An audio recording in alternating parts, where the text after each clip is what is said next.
네, 부동산법의 배문란입니다. 자, 이번 시간은 우리 정비법에서 네 번째 파트인 사업시행 방식과 사업시행자에 대한 얘기를 해보도록 하겠습니다.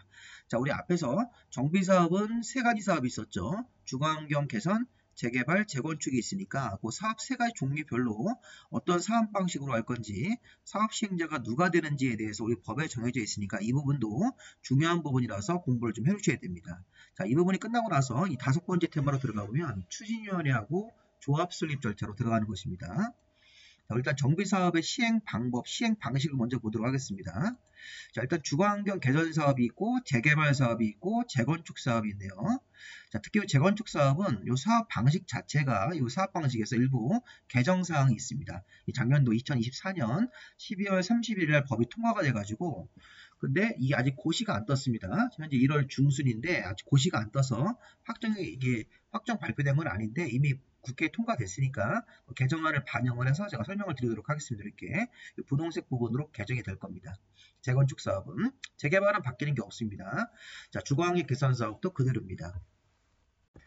자, 주거환경 개선 사업을 보면 우리 예전에 주거환경 개선 사업이 뭐였나요? 도시 저소득 주민들이 집단 거주하고 그다음에 정비 기반 시설이 극히 열악하고 노후를 향한 건물들이 과도 밀집한 지역에서 시행하는 사업이 개선 사업입니다. 그럼 개선 사업을 할 때는 사업 방식이 네 가지가 있고 네 가지 방식 중에 하나를 선택을 하거나 아니면 혼용도 가능합니다. 섞어서. 그래서 첫 번째가 주거환경 개선 사업할 때는 이 토지 등 소유자가 스스로 자기 주택을 보전하면서 정비 개량하는 방식이니까 철거하지 않고 기존 주택을 이 주택 소유자가 자, 보전, 이렇게 기존 주택을 보전하면서 고치는 방식으로 사업할 수도 있다는 것입니다. 주거환경 개선 사업할 때. 그 다음에 이제 우리가 사업 시행자가 자, 강제로 수용해서 기존의 토지나 건물을 강제로 수용해서 자, 주택 등을 이 토지 등 소유자한테 우선적으로 공급하는 방식, 수용 방식이라고 생각하시면 되겠습니다. 수용을 해서 강제로 수용을 해가지고 강제로 사업하는 방식도 있고, 자, 지어진 주택 등을 토지 등 소유자한테 우선적으로 공급하는 방식, 환지 방식도 있네요. 주거환경 개선 사업할 때 토지 가진 사람들한테 토지로 개발된 땅으로 공급하는 방식도 가능하고 자, 마지막으로 관리처분 계획을 수립해서 분양 신청을 받아가지고 주택이나 부대, 복리시설 등을 공급하는 방식도 가능합니다. 자, 스스로 주택을 보전 정비하는 방식, 수용, 환지, 관리처분 계획에 따라서 이런 주택 등을 공급하는 방식도 가능하다. 이렇게 네 가지 사업 방식이 있으므로 하나를 고르든지 혼용으로 가능합니다. 이렇게 아니면 뭐 환지하고 관리처분계획을 혼용할 수도 있고 수용과 관리처분계획을 혼용할 수도 있고 이런 식으로 사업 방식이 가능합니다. 자, 재개발 사업. 자, 재개발 사업 할 때는 이 재건축하고 가장 큰 차이가 뭐냐면 관리처분계획으로 기존 소유자한테, 기존 토지 등 소유자한테 분양을 받아가지고 아파트 같은 건물을 지어서 공급하는 방식도 가능하고 여기 환지가 있다는 것입니다. 재건축에는 환지가 없습니다. 재건축은 관리처분계획에 따라서 자, 이런 건물 등을 공급하는 방식인데 이 부분은 좀 밑줄친 부분은 개정이 될 겁니다. 이 부분은. 어쨌든 재건축에는 환지가 없다는 게 중요한 포인트입니다. 관리처분계획으로 이런 건물 같은 걸 지어서 공급하는 방식. 그런데 재개발 사업은 관리처분계획으로 주택, 부대, 복리 같은 여러 가지 건물 등을 지어서 공급을 하거나 환지. 그래서 재개발 사업 같은 거 할 때는 토지만 가진 사람들한테 토지를 공급하는 환지 방식도 가능하고 기본적으로 기존 소유자한테 아파트 같은 걸 지어서 건물로 공급하는 방식 두 가지 형태가 있네요. 재개발 사업은. 자, 재건축 사업은 자, 관리처분계획으로 주택, 부대, 복리, 오피스텔을 공급할 수 있다. 이렇게 되어 있습니다. 자, 그런데 이 부분이 개정됩니다. 어떻게 바뀝니까? 자, 관리처분계획으로 주택, 부대, 복리, 오피스텔로 이렇게 딱 한정이 되어 있었습니다. 자, 원래는 기존 법률은 재건축 사업은 주택, 부대, 복리, 오피스텔로 이렇게 한정이 되어 있는데 이 오피스텔, 부대, 복리, 주택 이외의 건물은 못 짓습니다. 그런데 이게 개정이 되면 그래서 개정된 내용이 발표가 되면 이렇게 건물로 바뀝니다. 그래서 건물로 바뀌면 주택, 부대, 복리, 오피스텔뿐만 아니라 문화시설, 여러 가지 업무시설을 함께 공급할 수 있다는 것입니다. 그래서 이 부분을 재개발 사업하고 같이 맞춰가지고 우리 재개발할 때 보시면 건물로 돼 있죠. 자, 특정 건물이 한정되어 있지 않습니다. 그래서 재개발 사업으로 관리처분 계획으로 주택, 부대시설, 복리시설 여러 가지 건물들을 이렇게 공급하거나 환지로 공급하는데 재건축 사업은 건물들이 딱 정해져 있었습니다. 이런 식으로. 네, 이 부분이 개정이 될 겁니다. 앞으로 개정이 돼서 작년도 12월 31일 날 국회에서 통과가 됐습니다. 통과가 되고 이제 이게 발표가 나오면 개정이 됩니다. 그래서 이 부분이 뭐로 바뀌냐면 건물로 바뀝니다. 이렇게 그리고 이 오피스텔 공급 자체가 이게 이런 관련 규정이 있었는데 이 오피스텔은 뭐 준주거지역과 상업지역에서만 줘야 되고 전체 건물 연면적 중에 100분의 30 이하로만 줘야 된다. 이 부분이 삭제가 됩니다. 삭제가 되면 이렇게 삭제가 돼버리는 거니까 그런 규정은 없다고 생각하시면 되고 기존의 기출문제에서 수정을 할 겁니다. 이거는 자, 이렇게 봐야 됩니다. 자, 결론적으로 우리가 개정이 되고 나서 다시 한번 강의를 드릴 거고요. 일단 알아두십시오. 미리. 자, 결론 이겁니다. 재개발 사업할 때는 관리처분 계획으로 여러 가지 건물 등을 공급하거나 환지가 하나 더 있는데 재건축 사업은 관리처분 계획으로 이렇게 건물 등을 공급한다. 이렇게만 아시면 되겠습니다. 환지가 없습니다. 자, 그리고 관리처분 계획에 따라서 기존 토지 등 소유자한테 분양 신청을 받고 그 사람들이 원하는 평수에 따라서 건물 같은 걸 줘가지고 공급하는데 주로 아파트 같은 걸 짓겠죠. 근데 아파트 이외에 다른 종류의 건물도 할 수 있다는 겁니다. 문화시설 같은 거, 업무시설도 가능하다고 봐야 됩니다. 주택, 부대, 복리, 오피스텔 한정되어 있지 않습니다. 이제는 재건축이. 그리고 오피스텔 짓는 범위는 요건 없어졌습니다. 자, 그 다음에 여기 주거환경 개선 사업은 4가지 방식이 있으니까 하나를 고르든지 혼용하는 방법. 그래서 주거환경 개선 사업의 사업 방법, 방식. 재개발 사업은 관리처분 계획이 있고 환지가 있습니다. 이런 형태로 여러 가지 건물들을 공급하거나 환지로 토지를 개발된 땅으로 공급하는 거. 재건축에는 환지가 없습니다. 관리처분 계획으로 여러 종류의 건물 등을 공급이 가능하다. 이런 식으로 해서 보시면 되겠습니다. 그다음에 시행자입니다. 시행자에서 핵심은 주거환경 개선 사업에는 조합이 없다는 겁니다. 처음부터 1차적으로 들어가는 시행자가 여기 지문에 나오듯이 요 시장 군수 등, 자, 우리 정의법상 시장 군수 등은 시장 군수 구청장을 말하는 거고, 주거환경 개선 사업은 처음부터 일정한 동의를 받아서 시장 군수 구청장이 직접 시행자가 되거나 1차적으로 토지주택공사, 그 밖에 있던 공공시행자 같은 사람들이 시행자로 들어갈 수 있다는 것입니다. 자, 즉 조합이 없다는 것을 잘 기억해 두십시오. 반면에 우리가 자, 재개발 사업의 시행자는 여기 일단 이게 민간 재개발일 때 1차 시행자로 여기 재개발 조합이 설립돼서 조합이 단독으로 시행하거나 조합원의 과반수 동의를 얻으면 여기 써있는 1번부터 5번의 시행자랑 공동시행자가 됩니다. 근데 공동시행이 되더라도 이 조합이 껴있기 때문에 일단 조합을 시행자로 보시면 되는 겁니다. 자, 재개발 사업은 이게 조합이 사업한다는 게 포인트입니다. 자, 재건축 사업도 재건축 조합이 단독 시행하거나 재건축 조합이 이런 3명의 공동시행자랑 공동으로 할 수 있다. 이렇게 기본적인 틀을 잡을 수 있습니다. 다시 한번 주거환경 개선 사업부터 먼저 보도록 하겠습니다. 자, 우리 주거환경 개선 사업을 사업 시행 방식이 여기 수용 방식이나 환지나 관리처분 방식으로 할 때는 일정한 동의를 받아서 시장문수 등이 직접 시행자로 들어가거나 토지주택공사 등 그 밖에 공동출자법인 공동시행자가 시행자로 지정되어서 사업할 수가 있는데, 자, 일단 여기서 조합이 없다는 걸 포인트로 잡으시고요. 자, 주거환경 개선 사업은 전체 토지 등 소유자 3분의 2 이상 동의와 자, 주거환경 개선 사업하는 구역 안에 세입자가 있으면 이 세입자의 과반수 동의를 2개를 다 받아야 됩니다. 이것도 중요한 포인트입니다. 자, 시장문수 등이나 토지주택공사 등이 시행자로 들어갈 때 자, 토지 등 소유자, 주거환경 개선구역의 토지 등 소유자 인원수를 전체를 계산해서 그 인원수의 3분의 2 이상 동의를 받고 또 주거환경 개선구역 안에 세입자들이 있으면 세입자의 과반 동의를 2개를 다 받아서 자, 시장문수 등이 직접 들어가거나 토지주택공사 등을 시행자로 정할 수 있습니다. 이게 원칙입니다. 그럼 이제 조합은 시행자로 들어가 있지 않고 시장문수 등이나 토지주택공사 등이 시행자로 들어가되 자, 이렇게 2개의 동의를 다 받아서 들어가드린 게 원칙입니다. 자, 그런데 또 예외가 있어요.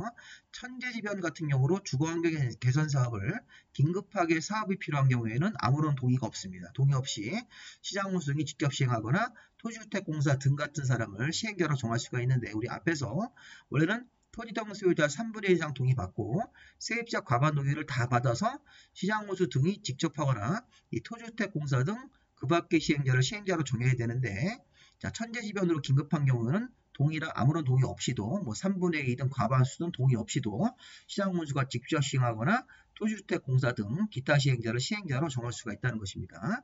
자, 그리고 이것도 좀 아셔야 되겠습니다. 이 내용은 좀 추가하십시오.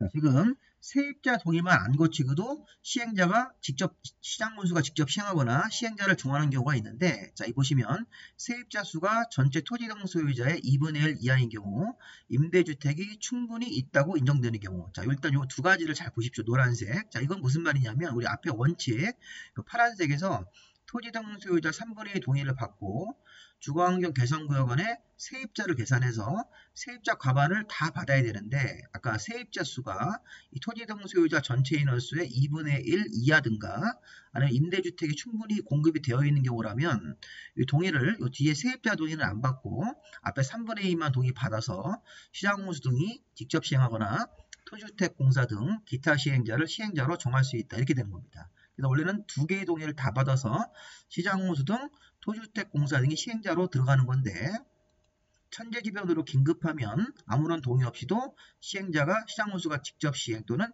시행자 지정이 가능합니다. 또 세입자 수가 토지 등 소유자의 2분의 1 이하이거나 임대주택이 충분하다고 인정이 되면 세입자 동의 안 거치고 앞에 3분의 1만 받고 시행자가 시장공수가 직접 하거나 토지주택공사 등 같은 시행자를 정할 수도 있다는 것입니다. 이 세 가지가 시험의 포인트입니다. 그 다음에 이 재개발 사업의 시행자는 일단 기본적으로 조합이 사업 시행자가 되는 겁니다. 단독으로 하는 경우도 가능하고 또는 조합원들의 과반수 동의 얻으면 여기 1번부터 요 4번까지 시행자를 한 명을 선택해서 공동 시행자가 될 수도 있다는 것입니다. 보시면 재개발 조합이 단독으로 사업 시행자가 되거나 민간 재개발일 때 재개발 조합이 조합원의 과반 동의 얻으면 시장문수 등과 조합 이렇게 토지주택공사 등과 조합 아니면 조합하고 건설업자랑 공동으로 할 수도 있고 조합하고 금융기관 성격의 신탁업자랑 공동으로 할 수도 있고 한국부동산원과 공동으로 할 수도 있습니다. 이렇게 조합이 사업 시행을 하든지 단독으로 조합이 이 5명의 공동시행자를 한 명을 구성할 수 있습니다. 자, 공동시행자를 외우는 게 중요한 게 아니라 재개발 조합이 5명의 공동시행자가 있구나 이렇게 생각하시면 되겠습니다. 자, 그리고 하나 더 볼게. 자, 재개발은 이 토지 등 소유자가 재개발 조합을 설립해서 단독으로 시행하거나 이렇게 조합 설립이 의무인데 여기 보십시오. 토지 등 소유자 전체 인수가 20명 미만이면 조합을 안 만들고 이 토지 등 소유자 이름으로 사업 시행자가 되는 경우도 가능합니다. 그래서 이 조합이라는 법인을 만들어서 단독 시행자가 되거나 이 재개발 조합이 공동 시행자 5명 중에 1명을 선정해서 공동 시행자가 되는 건데 이 조합을 안 만들고 전체 토지 등 소유자 인원수가 20명 미만이면 이 조합이 안 나옵니다. 그냥 토지 등 소유자 이름으로 사업 시행자가 단독으로 되든지 아니면 토지 등 소유자가 공동 시행 5명 중에 1명을 골라서 공동 시행자가 될 수도 있다는 것입니다. 토지 등 소유자가 20명 미만이면. 그래서 아까 앞에서 우리 해제 사유 볼 때 우리 앞에 강의 3강에서 해제 사유 볼 때도 이 토지 등 소유자가 20명 미만이면 이런 조합 절차가 없습니다. 추진에도 없을 때는 막바로 5년짜리가 나왔던 겁니다. 그래서 이거 잘 앞에 강의랑 연결을 해서 보시면 이게 이제 5년짜리가 나오는 그 해제 사유에서 근거가 되는 겁니다. 자, 나중에 다시 한번 좀 자세하게 설명을 드릴 건데 일단 재개발 조합은 조합을 설립을 해서 단독으로 하거나 재개발 조합이 5명의 공동시행자 중에서 1명을 정해서 공동시행을 할 수도 있습니다. 그리고 토지 등 소유자가 20명 미만일 때는 조합을 안 만들고 토지 등 소유자 이름으로 사업 시행자가 되는 경우도 있네요. 자, 재건축은 재건축 조합을 만들어서 단독으로 시행하거나 재건축 조합이 조합원 과반 동의 얻으면 이렇게 1번, 2번, 3번 같은 공동 시행자가 나오네요.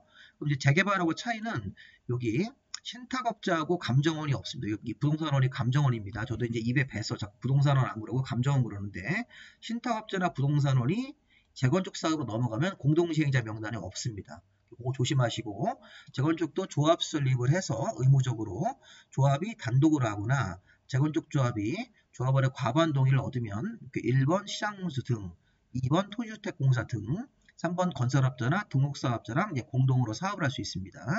자, 시장문수 등이란 얘기는 시군구청장이란 얘기고 토지주택공사 등은 토지주택공사 또는 지방공사를 말하는데 줄여서 토지주택공사 등이라고 하는 거죠. 자, 여기는 마지막으로 이제 4번하고 5번은 없으니까 이거 조심하시고 그리고 재건축은 아까 토지 등 소유자가 20명 미만이라도 여기 조합을 안 만들고 토지 등 소유자 이름으로 하는 조항이 없습니다. 이것도 주의하셔야 됩니다. 재개발은 있지만 재건축에는 그런 조항이 없다는 것도 기억을 하셔야 됩니다. 재건축은 무조건 조합을 만들어서 조합이 시행하는 게 맞습니다. 민간 재건축일 때. 자, 그 다음에 우리가 이제 공공시행자 2차 시행자라는 규정이 있는데 자, 그 2차 시행자는 뭐냐면 자, 좀 전에 우리 재건축 재개발 사업에서 1차 시행은 민간 재건축 조합 재개발도 민간 재개발 조합을 만들어서 이 조합이 사업하는 게 이게 원칙입니다. 근데 재건축 재개발 조합을 설립해서 사업하다가 어떤 사유가 생기면 2차 공공시행자로 재건축 재개발 사업이 바뀌는 겁니다.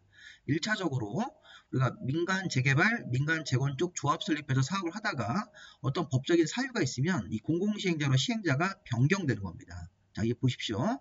공공시행자로 지정을 한다. 시장문수 등은 재건축 재개발 사업이 다음 법정된 사유에 해당이 되면 재건축 재개발 조합 자체를 이제 설립인가를 취소해버리고 시장문수가 직접 사업을 하거나 토지주택공사 등을 시행자로 정해서 사업하게 할 수 있습니다.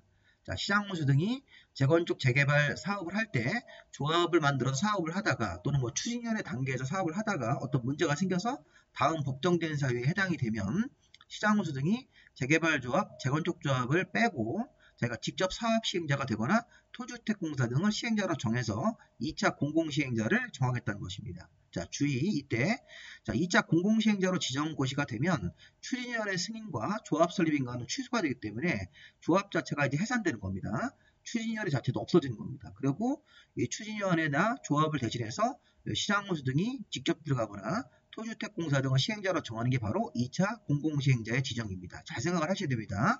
1차적으로 재건축 재개발 사업은 조합을 만들어서 하다가 다음 법정된 사유가 생기면 시장문수가 직접 들어오든지 토주택공사 등을 시행자로 정하는데 이때 추진위원회 단계나 이 조합 설립 인가는 취소가 되면서 이 조합이 해산되고 추진위원회는 없어지는 겁니다. 승인 자체가 취소가 되기 때문에 시행자로 지정 고시가 된 날 다음 날부터 이게 기출문제였습니다. 다음 날을 꼭 챙기셔야 됩니다. 이렇게 보면 2차 시행자로 공공시행자가 들어오는 사유가 천재지변 같은 불가피한 사유로 긴급하게 사업을 할 필요가 있을 때 정비사업 시행 예정일로부터 2년 안에 사업 시행과 신청을 하지 않은 경우 이거 재건축 사업은 적용하지 않습니다. 이게 되게 어렵습니다. 추진위원회 승인 없고 3년 안에 조합 설립인가 신청이 없거나 조합 설립인가로부터 3년 안에 사업 시행과 신청을 하지 않는 경우에 이런 조항은 읽어봐야 제가 불러봐야 아무 소용이 없습니다. 이게 지금 수험생들한테 전달이 잘 안 됩니다. 이게 제가 이제 학원에서 강의할 때도 이런 부분들에 대해서 전혀 이해를 못 하십니다. 이게 무슨 말인지 일단 이해할 수 있는 건 1번 같은 거고 천재지변 같은 불가피한 사유가 있으면 재건축 재개발 조합의 설립인가가 취소가 돼버리고 시장문수나 토주택공사 등이 시행자로 들어올 수 있다는 것입니다. 긴급할 때 이거는 뭐 2년 안에 사업시행가 절차 신청을 안 했을 때 이건 3년 안에 뭐 조합설립인가 신청이 없거나 뭐 이런 건데 이거 제가 설명을 드리겠습니다. 2번, 3번은 4번을 먼저 볼까요?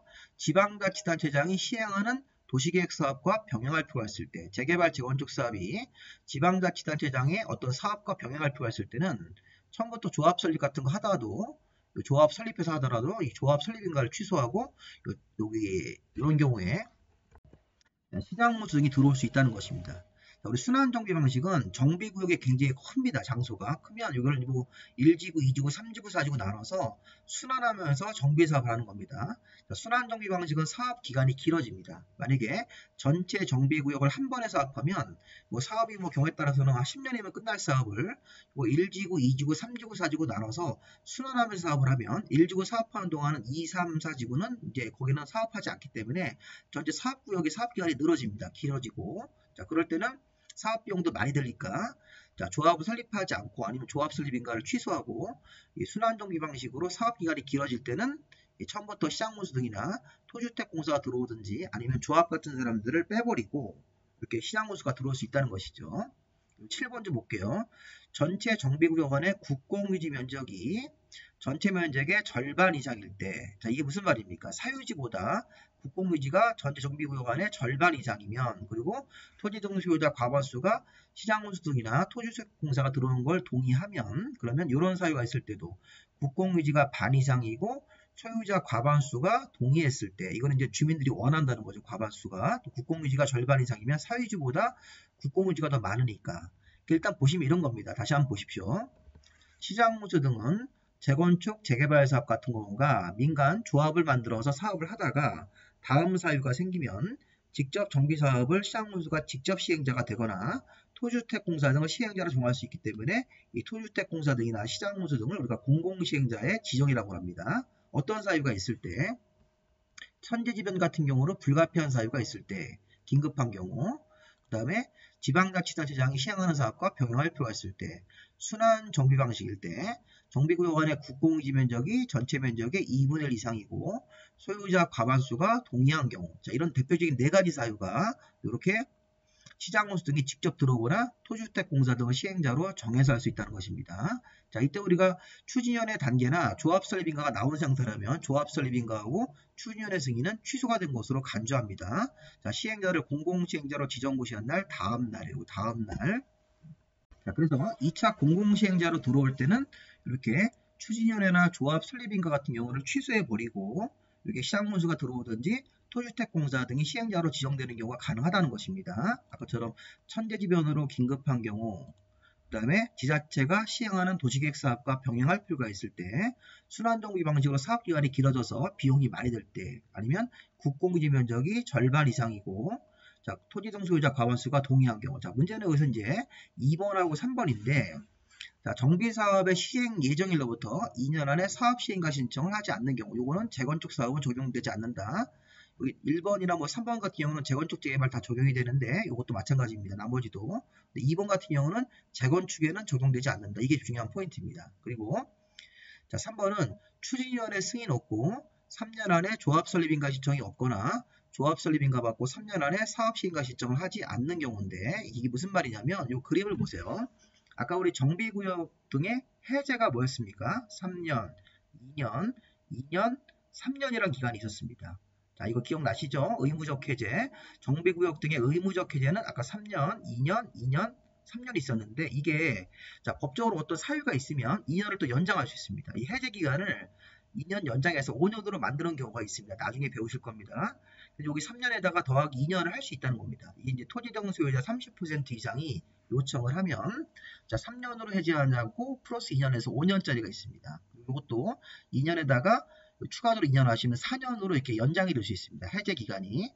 지금 보시면 이게 3년에다가 2년 추가해서 5년, 여기다 또 추가하면 4년 되겠죠. 밑에 것도 2년인데 이거를 2년 더 추가할 수 있습니다. 3년에다가 2년 추가할 수 있습니다. 이렇게. 이게 이제 여기 추가된다는 얘기는 플러스는 토지등 소유자 100분의 30 이상이 이 해제 기간을 연장해달라고 요청을 하면 이게 받아들여지면 이렇게 연장이 되는데 연장이 되면 이게 이제 4년이 되고 4년 되고 이게 5년이 되겠죠. 그럴 때 이걸 적용해 보는 겁니다. 이렇게 가정을 해놓고 여기 보시면 추진위원회 승인을 얻고 3년 안에 조합설립인가 신청이 없을 때 이 조항을 한번 해석해 볼게요. 자, 우리가 여기서 추진위원회 승인 받고 나서 원래가 2년인데 연장이 되면 4년이 됩니다. 4년까지는 이렇게 자, 조합설립인가 신청을 내야지 이 해제가 안 됩니다. 근데 지금 아까 여기서 3년짜리가 하나 중간에 끼는 겁니다. 그래서 추진위원회 승인 받고 나서 3년 안에 조합설립인가 신청을 안 하면 이게 바로 공공시행자로 바뀌는 사유가 되는 것입니다. 이렇게. 그래서 이 3년짜리를 이렇게 연장을 해놓고 적용하는 겁니다. 이게 조금 어렵습니다. 많이 어렵죠. 그리고 조합설립인가 신청 날로부터 3년 안에 사업시행가 신청하지 않았을 때, 자, 이것도 연장을 해놓고 생각해 보겠습니다. 이 그림에서. 원래 조합설립인가 받고 3년 안에 사업시행가 신청 안 하면 정비구역 자체가 의무적 해제인데 이거를 2년을 연장을 하면 이게 5년이 됩니다. 5년이 되고 그 사이에다가 3년을 끼워놓는 겁니다. 그렇게 해석을 하시면 되겠습니다. 자, 그래서 어쨌든 보시면 이렇게 아까 우리 2차 공공시행자로 바뀌는 사유 중에서 천재지변으로 긴급한 경우 있었고, 제가 3번을 설명을 드릴 겁니다. 추진위원회 승인받고 나서 3년 안에 조합설립인가 신청이 없을 때, 그 다음에 조합설립인가 받고 나서 3년 안에 사업시행가 신청 안 하는 경우도 이 사업을 하다가 문제가 있다는 겁니다. 이 조합 자체나 추진위원회가 문제가 있으니까 이게 2차 시행자로 바뀌는 겁니다. 2차 공공시행자로. 2번 같은 경우는 참고로 그냥 보시는데, 자, 사업시행 예정일로부터 2년 안에 사업시행가 신청 안 하는 경우, 이거는 뭐냐면 여기 조합 설립되고 나서 이 예정일이 나온다고 생각하시면 됩니다. 조합 설립 인가 이후에 사업 시행 예정일로부터 2년 안에 사업 시행가 신청. 이건 해제랑은 상관이 없이 그냥 조합 설립이 되고 나서 사업 시행 예정일이 있고 그 날짜로부터 2년 안에 사업 시행가 신청을 안 하면 이것도 2차 공공시행자로 바뀌는 사유로 해석을 하시면 되겠습니다. 이거 조금 어렵습니다. 해석 자체가. 근데 이런 조항들은 이 흐름에서 보지 마시고 재건축에는 적용되지 않는다. 이거를 잘 보시기 바랍니다. 이 2번 조항은 재건축에는 적용되지 않는다. 3번 같은 경우는 3년짜리 규정이 시행자 변경 사유, 2차 공공시행자로 변경되는 사유로 이렇게 추가됐습니다. 조금 어려우시면 1번 천재지변으로 불가피한 사유가 생겨서 긴급한 경우하고 지자체가 시행하는 사업과 병행, 순환정비 방식, 국공유지 면적이 절반 이상이고 소유자 과반수가 동의한 경우. 자, 이 경우를 먼저 4개를 체크하십시오. 이 경우가 생기면 조합 설립, 추진위원회 승인이나 조합 설립 인가가 취소가 된 것으로 보고 조합을 없애고 공공시행자가 시행자로 들어가는 사유로 해석을 하시면 되겠습니다. 자, 마지막으로 우리 시공자 선정도 봐야 되겠네요. 자, 시공자 선정은 우리 조합은 사업 시행자입니다. 자, 조합은 사업 시행자로 돈을 지불해서 사업을 시키는 사람이고 시공자는 돈 받고 일을 해주는 건설회사죠. 그래서 시공자 선정도 우리 법에 어느 시기에 시공자를 정한다 이렇게 법에 정해져 있습니다. 자, 조합인 시행자가 조합이 이제 일을 시공자한테 주는 거죠. 그래서 시공자가 이제 건설회사로서 지금은 조금 그렇지 않지만 과거에는 시공자가 여러 건설회사가 큰 조합 사업 같은 경우는 서로 따내려고 이 조합장한테 뇌물도 주고 막 이런 경우가 있었습니다. 과거에. 근데 지금 그런 일은 거의 없다고 하시는데 자, 어쨌든 이 조합인 시행자는 조합 설립 인가를 받은 후 경쟁 입찰 방식으로 이 건설업자 같은 사람 등을 시공자로 정해됩니다. 그러니까 미리 정하면 안 되는 거죠. 그 계약 방법도 수의 계약이 아니라 경쟁 입찰 방식으로 시공자를 정합니다. 그래서 건설회사한테 경쟁을 붙일 때 가장 싼 가격으로 좋은 아파트를 지어주겠다 이런 식으로 경쟁을 해서 중요한 거는 이 조합이 자, 미리 하면 안 되고 설립인가를 받은 후 경쟁 입찰 방식으로 시공자를 정해야 됩니다. 자, 그런데 조합원 수가 100명 이하의 소규모 조합일 때는 이렇게 경쟁 입찰 같은 거 하지 않고 정관이 정하는 다른 방식으로 시공자를 정하는 경우가 있습니다. 이건 예외입니다. 자, 조합원 수가 100명 이하일 때는 정관이 정하는 경쟁 입찰 말고 다른 방식으로 시공자를 정할 수도 있습니다. 조합원 수가 100명 이하면 아파트를 많이 져야 뭐 한 150개, 200개 짓기 때문에 일반 건설회사가 경쟁 입찰로 들어오지 않습니다. 이럴 때는 정관이 정하는 다른 방식으로 시공자를 정할 수가 있고요. 자, 시공자 선정 시기는 조합이 사업 시행자일 때는 시공자 선정 시기는 여기입니다. 조합 설립 인가 후 시공자를 정하는 겁니다. 자, 그런데 여기 예외가 있죠. 자, 만약에 토지동 소유자가 재개발 사업을 시행한다. 아까 토지동 소유자가 전체 인원이 20명 미만이면 조합을 안 만들고 재개발 사업의 시행자로 토지동 소유자로 시행자가 바로 될 수 있기 때문에 이때는 사업 시행 인가 후 규약에 따라서 시공자를 선정을 해야 된다. 이때는 경쟁 입찰이 아니라 규약이라는 내규가 있습니다. 토지동 소유자가 사업할 때 지켜야 되는 내규, 규약입니다. 자, 그리고 재개발 사업을 토지동 소유자가 사업 시행자가 되는 경우는 그때는 이 조합이 없는 거예요. 그럴 때는 사업 시행 인가 후 시공자를 정한다. 이렇게 시점이 달라지죠. 아까 조합이 사업하는 경우에는 요 위에 그림으로 가서 조합 설립 인가 후 시공자를 정하는 건데 이 조합이나 추진위원회가 없이 그냥 토지동 소유자 이름으로 사업 시행자가 됐을 때는 사업 시행 계획 인가 후 시공자를 정한다. 시공자를 정할 때 이 규약이 정하는 방식에 따라서 시공자를 선정을 하도록 되어 있습니다. 이렇게.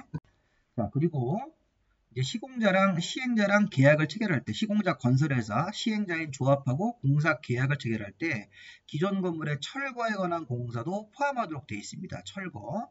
자, 우리가 재개발 조합 같은 시행자는 재개발 조합이 이제 거기 조합원들이 가지고 있는 낡은 집들이 있죠. 옛날 집이니까 여기 막 성면도 포함되어 있습니다. 이런 거를 다 포함을 해가지고 성면 해체에 관한 내용을 포함해서 철거 쪽 계약도 건설회사랑 같이 계약을 한다는 겁니다. 이 건설회사는 아파트를 새로 지으려면 철거를 먼저 해야 되는데 이 철거 쪽 계약도 시행자가 시공자랑 건설 공사 계약을 체결할 때 이 철거 쪽 계약도 포함을 해야 된다. 이것들도 추가적으로 한번 좀 알아주시기 바랍니다. 이거 시험 문제에서 시행자와 시공자가 공사 계약을 체결할 때 철거하는 관한 사항은 포함되면 안 된다. 이렇게 하면 틀립니다. 포함이 되어야 되는 것입니다. 의무적으로. 자, 여기까지 마무리하겠습니다. 자, 교재는 네이버 밴드에서 제 이름으로 검색하시면 이렇게 자료를 다 다운받을 수 있습니다. 무료로. 막 다운받으시면 됩니다. 자, 다운이 안 되면 저한테 이 번호로 문자 주시면 제가 이메일로도 보내드리고 하고 있습니다. 이런 교재들을 다운받을 수 있으니까 보시고, 요거다 일순환 교재가 이거고, 이순환 교재가 요건데 핵심 요약집은 책자로 다 나와 있으니까 그거 다 다운받아가지고 보셔서 프린트해서 보시면 되겠습니다. 일순환 교재. 삼순환 교재는 좀 내용이 많아가지고 요거는 나중에 교재가 발간이 될 겁니다. 2월 말쯤에 발간되면 그때 따이고 구입을 하셔도 됩니다.